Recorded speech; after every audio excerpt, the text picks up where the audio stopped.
গত প্রায় 10 বছর ধরে তারা রাষ্ট্র পরিচালনার দায়িত্বে রয়েছে, ক্ষমতায় রয়েছে এবং যেভাবে খুশি রাষ্ট্র পরিচালনা করেছে এবং তাদের ভাষায় উন্নয়ন হয়েছে, প্রবৃদ্ধি বৃদ্ধি পেয়েছে।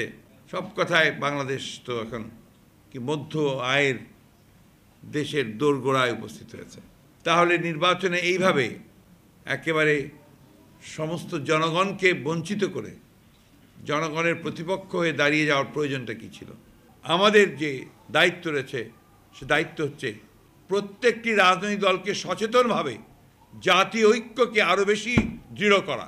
কেউ যদি মনে করে থাকেন যে একা সংগ্রাম করে গণতান্ত্রিক বিজয় লাভ করবেন, তাহলে তিনি আমার সোজা কথা মানে তিনি সঠিক সত্যটা উপলব্ধি করতে পারছেন না।